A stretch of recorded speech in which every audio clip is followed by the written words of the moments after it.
profesional adalah lembaga keuangan yang menyelenggarakan kegiatan perbankan berdasarkan sistem dan prinsip ekonomi konvensional yang melibatkan transaksi berbasis bunga. Dalam sistem ini, bank berfungsi untuk menghimpun dana dari masyarakat dalam bentuk simpanan seperti tabungan, giro, dan deposito, dan kemudian menyalurkan dana tersebut dalam bentuk kredit atau pinjaman dengan mengenakan bunga. Bank juga menyediakan berbagai layanan keuangan lainnya seperti transfer uang, pembayaran tagihan, dan penyediaan produk investasi konvensional dengan tujuan utama untuk memperoleh keuntungan dari selisih antara bunga simpanan yang dibayarkan kepada nasabah dan bunga pinjaman. Perbankan syariah di Indonesia sebagai bagian integral dari sistem keuangan yang berbasis pada prinsip-prinsip hukum Islam telah menunjukkan perkembangan yang signifikan dalam beberapa dekade terakhir. Dengan populasi muslim terbesar di dunia, Indonesia memiliki potensi besar untuk mengembangkan sektor perbankan syariah. Sistem perbankan ini menawarkan alternatif yang lebih adil dan transparan dibandingkan perbankan konvensional yang berbasis pada bunga atau riba. Seiring dengan meningkatnya kesadaran akan pentingnya prinsip ekonomi yang etis, perbankan syariah semakin mendapat perhatian dari masyarakat luas. Namun, meskipun sektor ini berkembang, perbankan syariah di Indonesia masih menghadapi berbagai tantangan yang harus diatasi agar dapat bermanfaat peluang yang ada secara optimal. Sejarah dan perkembangan perbankan syariah di Indonesia. Perkembangan perbankan syariah di Indonesia dimulai dengan pendirian Bank Muamalat Indonesia pada tahun 1991 yang menjadi bank syariah pertama di negara ini. Meskipun pada awalnya perbankan syariah masih terbilang sangat kecil dan terbatas, Bank Muamalat Indonesia membuka jalan bagi institusi keuangan lainnya untuk mengembangkan layanan berbasis prinsip syariah. Pada tahun 1998, Indonesia mulai mengembangkan regulasi yang lebih formal untuk sektor perbankan syariah yang ditandai dengan terbitnya Peraturan Bank Indonesia tentang Perbankan Syariah. Peraturan ini semakin memberikan fondasi yang kuat untuk operasional bank-bank syariah. Pada tahun 2008, sektor perbankan syariah Indonesia mengalami tonggak penting dengan disahkannya Undang-Undang Nomor 21 Tahun 2008 tentang Perbankan Syariah. Undang-undang ini memberikan kerangka hukum yang lebih jelas dan kokoh, mengatur aspek operasional, tata kelola, serta pembentukan dan pengawasan bank syariah. Sejak saat itu, sektor ini terus berkembang, meskipun kontribusinya terhadap total aset industri perbankan Indonesia masih terbatas. Namun pada tahun 2010, sektor ini mulai mencatatkan pertumbuhan yang lebih pesat, seiring dengan semakin meningkatnya pemahaman masyarakat tentang keuangan berbasis syariah. Salah satu pendorong utama pertumbuhan perbankan syariah adalah kesadaran masyarakat terhadap prinsip ekonomi yang adil, yang bebas dari bunga atau riba, spekulasi atau garar, dan perjudian atau masyir. Tren global yang semakin berfokus pada keberlanjutan dan tanggung jawab sosial juga berkontribusi pada meningkatnya minat terhadap perbankan syariah sebagai alternatif yang lebih beretika. Prinsip-prinsip dasar perbankan syariah. Perbankan syariah berbeda dengan perbankan konvensional karena didasarkan pada prinsip-prinsip syariah yang mengutamakan keadilan, transparansi, dan kemaslahatan bagi umat. Beberapa prinsip utama yang menjadi dasar perbankan syariah adalah yang pertama, larangan riba atau bunga. Riba atau bunga merupakan salah satu praktik yang dilarang dalam perbankan syariah. Dalam sistem perbankan konvensional, bunga merupakan sumber utama keuntungan bank. Sebaliknya, dalam perbankan syariah, keuntungan diperoleh melalui skema bagi hasil, seperti dalam kontrak mudharabah dan musyarakah, di mana bank dan nasabah berbagi keuntungan dan kerugian sesuai dengan kontribusi masing-masing. Yang kedua, bagi hasil atau profit and loss sharing. Sistem bagi hasil ini mencakup dua jenis kontrak utama. Yang pertama, mudharabah. Bank menyediakan modal sementara nasabah bertindak sebagai pengelola usaha. Keuntungan yang dihasilkan dibagi sesuai kesepakatan, sementara kerugian ditanggung oleh bank, kecuali jika ada kelalaian dari pihak nasabah. Yang kedua, ada musyarakah. Bank dan nasabah bersama-sama menanamkan modal dalam suatu usaha dan berbagi keuntungan serta kerugian berdasarkan persentase yang telah disepakati. Tiga, larangan garar atau ketidakpastian.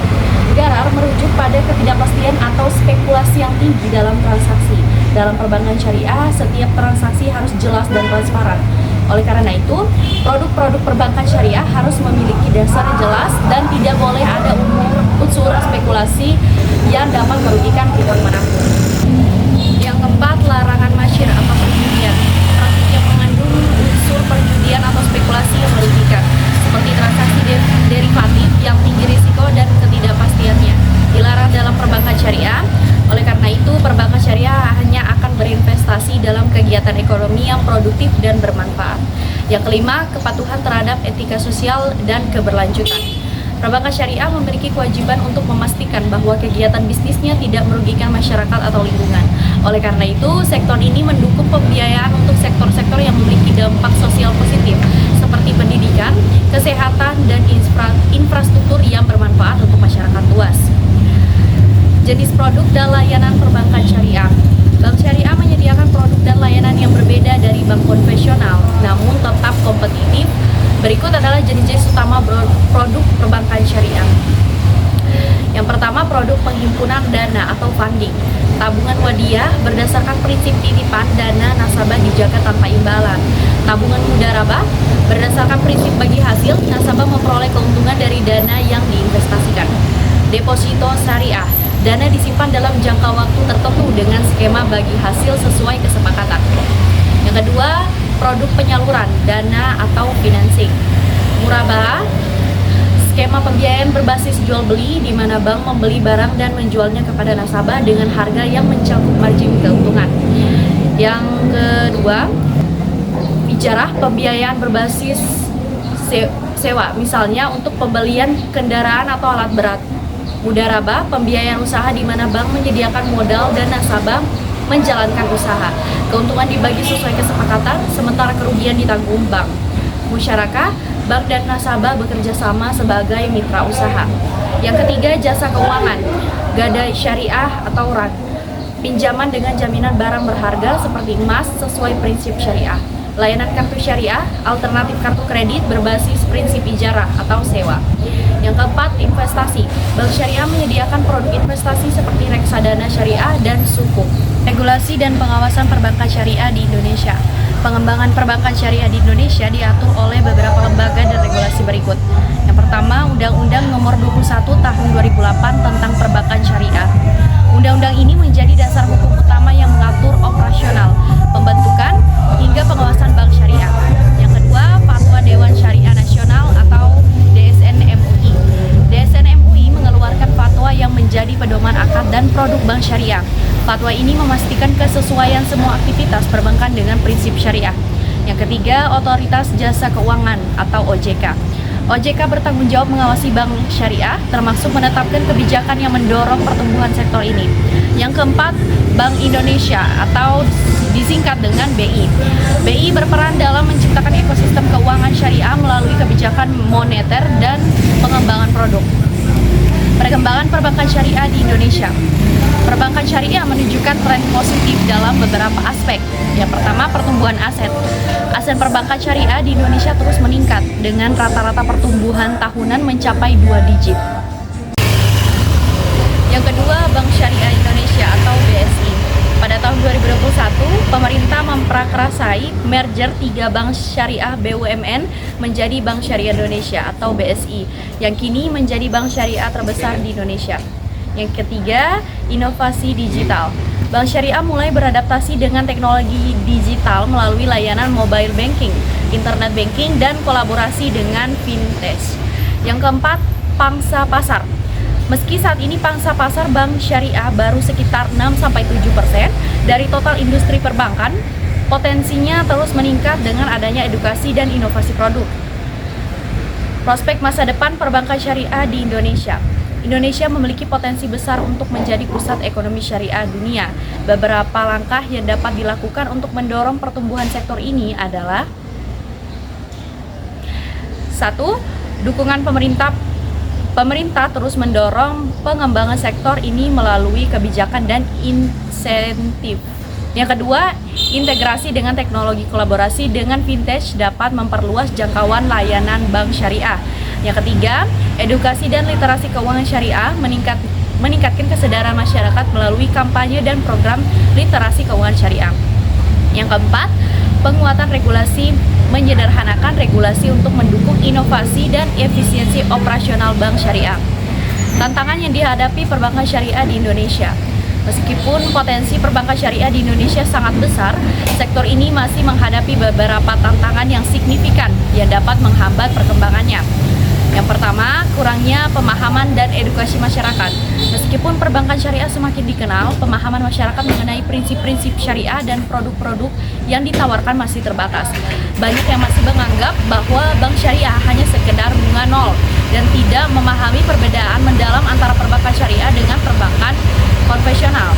Oleh karena itu, edukasi dan literasi keuangan syariah sangat diperlukan untuk mengatasi kekurangan ini. Yang kedua, keterbatasan infrastruktur dan teknologi. Banyak bank syariah terutama yang lebih kecil belum memiliki infrastruktur teknologi yang memadai untuk bersaing dengan bank konvensional dalam hal kemudahan akses, pelayanan, dan kecepatan transaksi. Hal ini dapat mengurangi daya tarik bagi nasabah, terutama generasi muda yang lebih terbiasa dengan kemudahan teknologi. Yang ketiga, keterbatasan sumber daya manusia atau SDM. Salah satu tantangan utama bagi perbankan syariah di Indonesia adalah kurangnya tenaga profesional yang memiliki keahlian dalam keuangan syariah. Dalam banyak kasus, bank syariah kesulitan mencari pegawai yang memahami prinsip syariah serta memiliki keterampilan teknis yang cukup di bidang perbankan dan keuangan. Peningkatan kualitas SDM menjadi faktor kunci untuk memperkuat sektor ini. Yang keempat, persaingan dengan perbankan konvensional. Bank-bank konvensional yang memiliki lebih banyak produk dan lebih dikenal oleh masyarakat sering menjadi pilihan utama nasabah. Selain itu, mereka memiliki infrastruktur yang lebih baik dan akses yang lebih luas. Sementara itu, bank syariah masih menghadapi kesulitan dalam menarik nasabah baru di tengah persaingan ketat dengan bank-bank konvensional.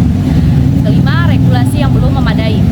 Meskipun sudah ada undang-undang perbankan syariah yang memberikan dasar hukum bagi operasional perbankan syariah, masih ada beberapa aspek regulasi yang belum optimal, seperti ketidakjelasan dalam pengawasan produk-produk investasi syariah seperti suku dan produk lainnya.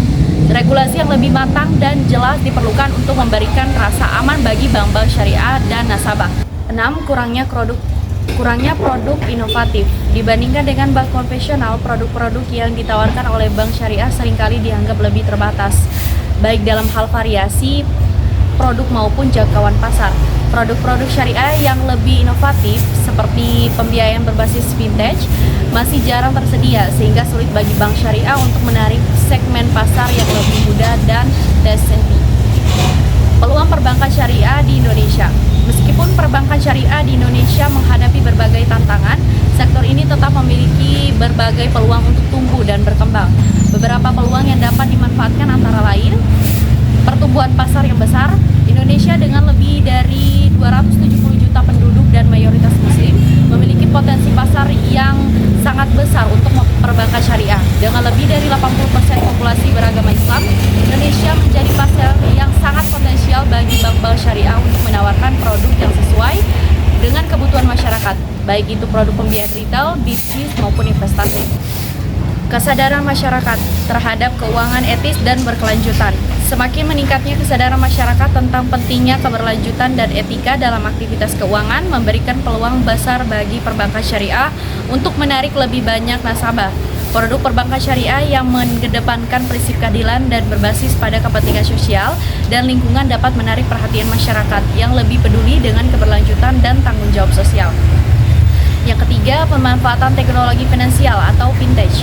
Seiring dengan pesatnya perkembangan teknologi informasi dan vintage, perbankan syariah memiliki peluang untuk memanfaatkan teknologi untuk memperluas jangkauan pasar dan memperkenalkan produk yang lebih inovatif. Dengan penerapan mobile banking, aplikasi e-wallet, dan sistem pembayaran digital berbasis syariah, bank syariah dapat menjangkau nasabah yang lebih luas, terutama di daerah terpencil atau di kalangan milenial.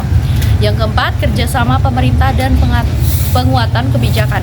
Pemerintah Indonesia secara aktif mendukung perkembangan ekonomi syariah, termasuk sektor perbankan syariah. Program-program pemerintah seperti pembiayaan untuk UMKM syariah, pengembangan suku negara, dan insentif fiskal untuk bank syariah dapat menjadi peluang bagi bank syariah untuk perkembangan lebih cepat. Yang kelima, perkembangan pasar modal syariah. Pasar modal syariah Indonesia, terutama sukuk, terus berkembang dan memberikan peluang bagi bank syariah untuk memperkenalkan produk-produk investasi syariah kepada masyarakat luas.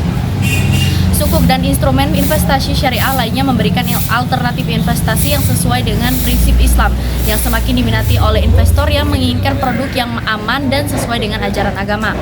Yang keenam, pendekatan berbasis komunitas dan keterlibatan sosial. Bank syariah memiliki kesempatan kesempatan untuk membangun hubungan yang lebih kuat dengan masyarakat melalui program-program sosial seperti pendanaan untuk sektor pendidikan, kesehatan, dan pertanian yang berbasis pada prinsip keberlanjutan. Pendekatan ini tidak hanya memberi manfaat sosial, tetapi juga membantu meningkatkan citra dan kepercayaan masyarakat terhadap bank syariah. Jadi kesimpulannya, perbankan syariah di Indonesia meskipun menghadapi berbagai tantangan yang signifikan, memiliki potensi besar untuk berkembang. Dukungan pemerintah yang semakin kuat, peningkatan kesadaran masyarakat terhadap prinsip keuangan yang adil dan etis, serta kemajuan teknologi memberikan peluang besar bagi sektor ini. Agar perbankan syariah dapat berkembang lebih pesat, penting untuk meningkatkan edukasi dan literasi keuangan syariah, memperkuat infrastruktur dan teknologi, serta mendorong inovasi produk yang dapat menarik berbagai segmen pasar. Dengan langkah yang tepat, perbankan syariah di Indonesia dapat berperan lebih besar dalam perekonomian negara dan memberikan kontribusi pada inklusi keuangan serta kesejahteraan umat.